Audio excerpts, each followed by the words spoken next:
understanding this core trauma and what it is and finding it in you. A lot of people don't even realize what it is, and then they feel it and they're like, oh, holy shit.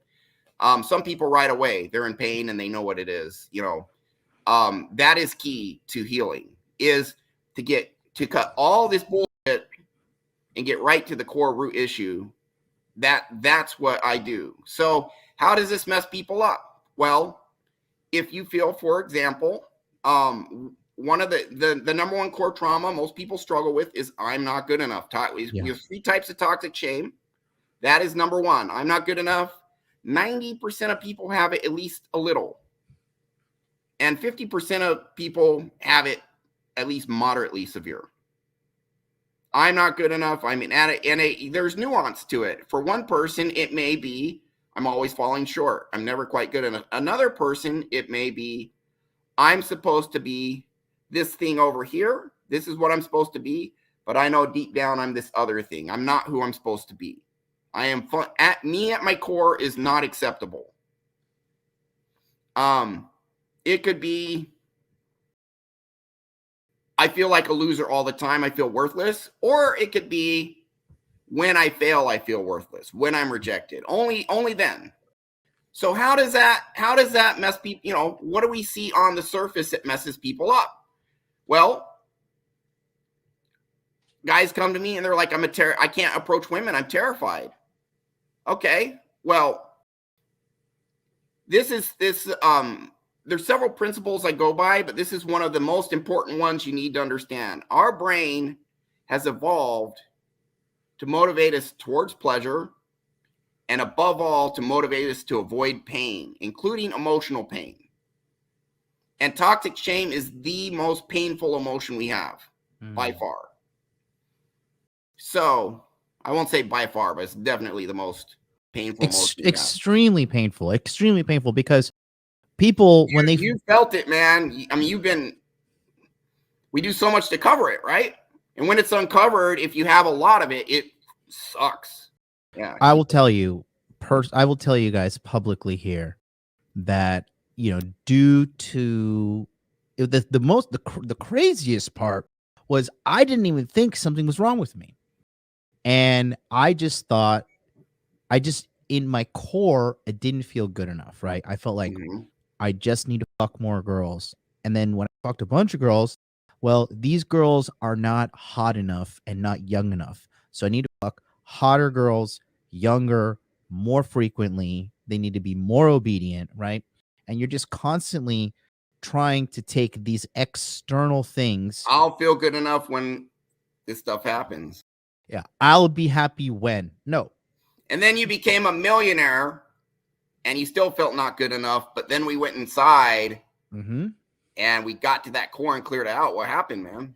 Then, to double it down, which is crazy, I'm a millionaire and I have a fuckload of bitches around me and I still feel like it. And I'm just like, okay, I'm fundamentally broken. You're like, I've made all the money. I fucked all the girls and I still, don't get me wrong, I felt good at times. And obviously I had some great confidence about me. But there were times where I'm just like, I do not feel good enough. And it's like, it's like a feeling of despair. It's like a dark feeling deep inside you that nothing can really cure or alleviate. And it's really like psycho. It's really crazy. But yeah, at that point you're like, oh shit, what am I going to do? I made the money. I got the girls. What can I do now? I'm out of bullets. And the great thing is, though, once we went in there, like I said, November is when we did the most work, you and I. Yeah.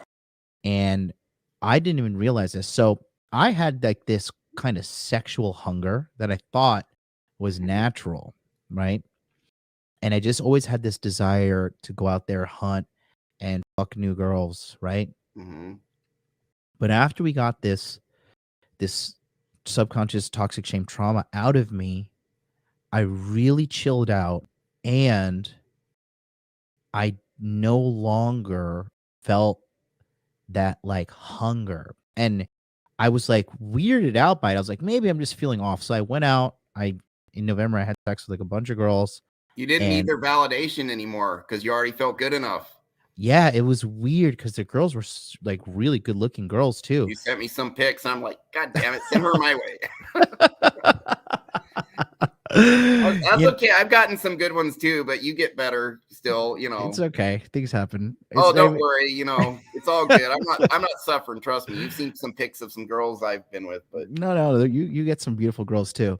But the yeah. point I'm trying to make is like these girls were stunningly gorgeous Yeah. and young and like, you know, like the textbook girl that, you know, came from good families and like, you know, just, you know, you name it, they had it, and it just no longer fulfilled me. It no longer like gave me that high. You know what I mean? Like it just wasn't satisfying anymore because I was already satisfied. And it was weird too because I had this habit that I built up my entire life of going out there and fucking a bunch of girls. Literally been doing it for 35 years, right? Mm-hmm. Well, not 35 years, but you know, from so lost my virginity when I You was started at 17. 6. 17, so 18 years. 18 Yeah. years I'm out there fucking girls, right? My whole life. And suddenly I'm at 35, basically almost 36, and I'm just like, "Oh wait, like something's different here." Yeah. And it was clearing out that trauma, clearing out that neediness to an extent. You know what I mean? Yeah, you And still like sex, but it's in its proper place now. It's not like obsessively needing it to feel good enough. yeah, no, at that point I realized I could only enjoy sex with like women I actually had feelings for. You know what I Interesting. mean? Yeah. Cool. And so you know, the girl that I was dating at the time was the only one I really cared about in Mm-hmm. November. And like, you know, when I was with her, like it was satisfying. And the other girls, you know, they were just like, I don't know, just like eating white rice or like eating plain cornflakes, you know, just It's like nothing it filled really. me up, but It was just you yeah, know, it was just sustenance, if to an yeah. extent, but even that word is like, you know, it was just like eating empty calories, you know? It just wasn't, I don't know. And it was It's kind like of I like got filet mignon at home. Why am I eating this rice? exactly. And Yeah. so, but the thing is, I think a lot of guys come to this corner and they of the internet and they think, "Oh, if I just get girls, then I'm going to feel better." Yeah. And then we teach them the skill to fuck a lot of girls, and they go and they fuck a lot of girls, It's so but miserable. then they becomes like this kind of toxic cycle where they're like constantly out there dealing with all these damaged women and fucking all these girls, and they like a vampire that needs to feed. Once like that validation goes down, they need a new girl to make it go back up.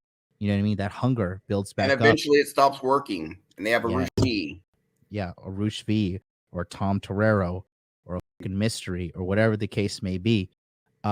So it's really, really important that guys understand what's going on inside of them, because even the guys who are not lucky enough and not skilled enough to use women as like their validation point, what do? They regress into porn, they Yeah. regress into prostitution, drug usage, right?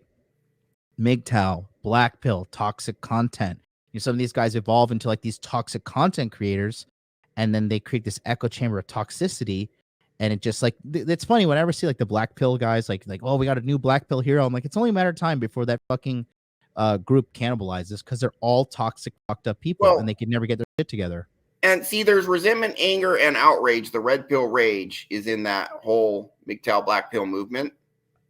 And see, here's the thing. Remember, our brain motivates us towards pleasure. Our brain motivates us above all to avoid pain. And toxic shame is the most painful emotion we have. Mm-hmm. Anger is much less painful than toxic shame. Mm. So let's cover this shame. I feel like I'm no good. I can't get hot girls. And let's just get angry at them. It's so unfair, you know, and let's stew in that because that feels better than feeling like a piece of crap who's no good. Mm-hmm. Or, hey, I know I'll become an alcoholic and be drunk all the time so I can't feel it. Oh, that's Or I'll sad play too. video games, or let me go out and just bang lots of girls. Because the thing is, these subconscious traumas, programs like I'm not good enough, that is your baseline. That is how you feel if you have nothing otherwise affecting your mood. You know, you go back to that. If you have this messed up stuff in you, that's what you go back to when you just sit in a room and there's nothing to do.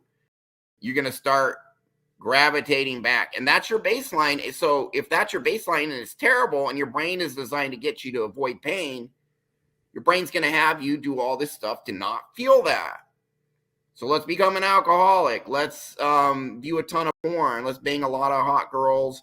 Let's get angry because, hey, anger is better. Anger is empowering. Mm-hmm. You know, that's better than that's, you know, it's dirty fuel, but it's way better than feeling I'm not good enough. Mm-hmm. You know, and because people are running away from this pain in them, some don't even understand that that's the root of the problems. They're not even connected to it because they're spending all their time disconnecting from it because it hurts. Yeah. And so people come to me and they say, oh, you know, I'm terrified of approaching women. Well, why are you terrified? Well, it's always one of two things. I'll ask them these two questions.